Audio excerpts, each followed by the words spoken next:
black guys, skinny, no black guys, no different. Hey guys, what's good? It's your boy Papi Mimo. Now I thought I wanted to actually check out a Christian spoken word. I haven't listened to any of these in a while, and I'm pretty much making this for my Christian viewers mainly because this is the kind of stuff they're requesting, and I feel like they're being ignored because they are slightly overnumbered by my Muslim followers who only send me Muslim things to react to. So I kind of want to pander to my Christian audience more because I'm a Christian, and I want to see these spoken words to see what other Christians kind of believe as like the basis of their faith. Do you know what I mean? So, do you know what I mean? I like to learn about everything. Like, I want to learn an atheist point of view, a Jewish person's point of view, a Muslim's point of view, and another fellow Christian's point of view on the world. Now, for all those who want to comment already and start disliking before the video even gets into any detail, please do not do that. At least finish watching the video. You can give your own little criticisms, but in no way do I want to see anything disrespectful in the comments about this video. Like, you know what I mean? Anyways, I'm just reacting to it, so yeah, let's get into this video, man. Alright, let go.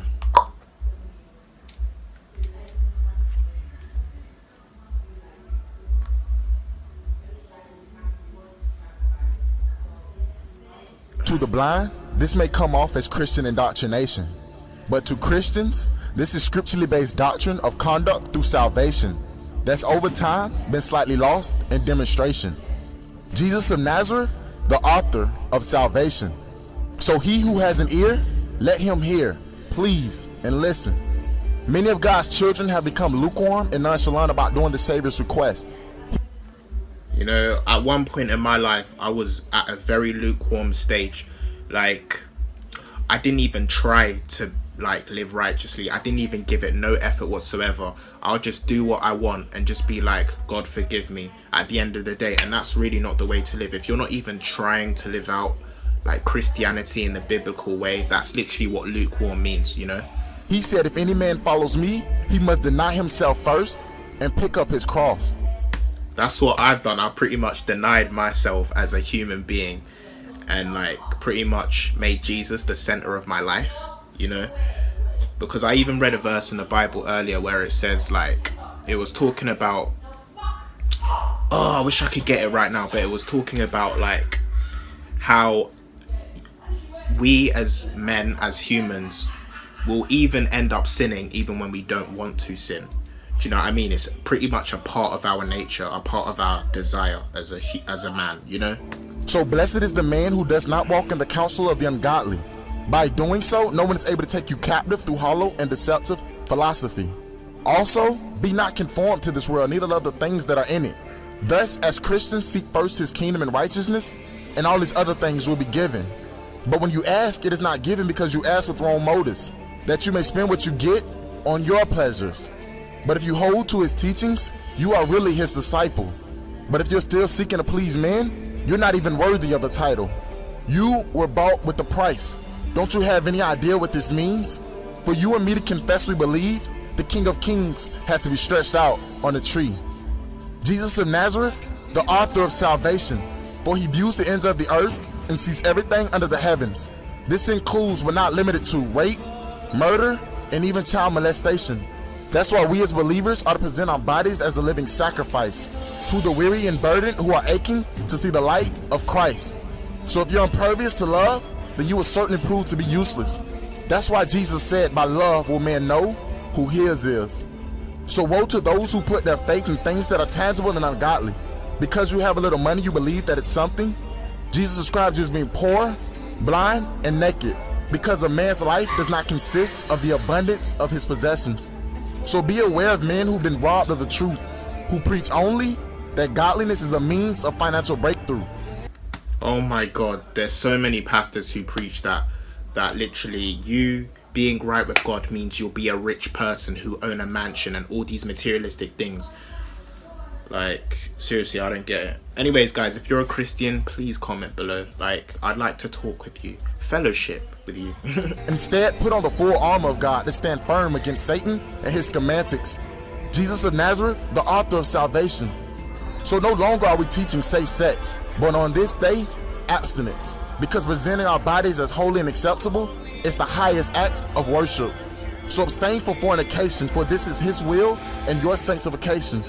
For this is how we know that we really come to know him, when we do what he commands.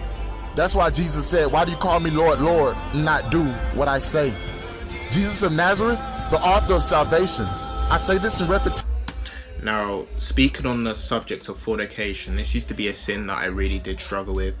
And I do kind of struggle with lust as a sin today. But what I'm trying to do is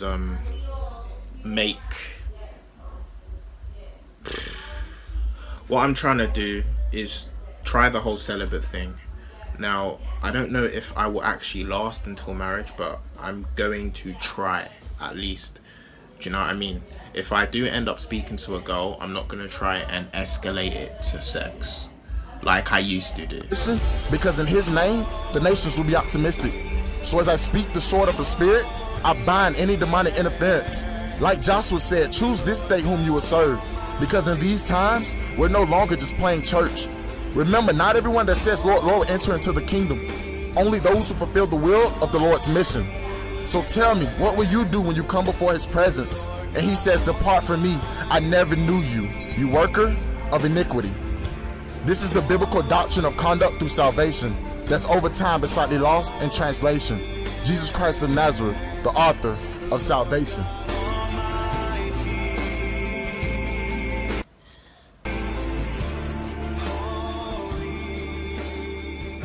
So he who has an ear, let him hear and listen. Wow.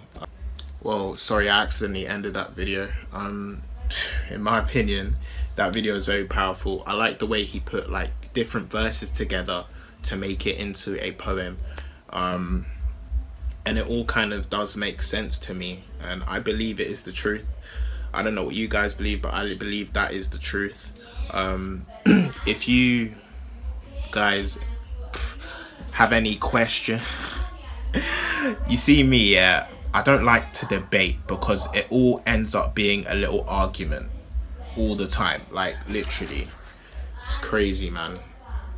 It always ends up like sounding like an argument, and the person debating will be like, I'm not trying to convert you, but you know, my faith is the true way. Do you know what I mean? So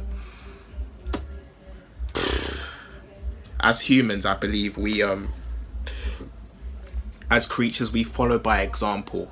We don't follow by what other people say, we follow by example. So if someone of their true faith, yeah, is following their faith by the book to a T, yeah, and we see that it's a good thing, we'll be more likely to follow them instead of them just trying to disprove our faith. That's just gonna do the reverse thing and make us even stronger in our faith, if you guys know what I'm saying. Do you know what I mean? But anyways, yeah, thank you for making it to the end of this video. Fellow Christians, get in contact with me and we can talk. Do you know what I mean? Anyways, thank you guys for watching. Deuce.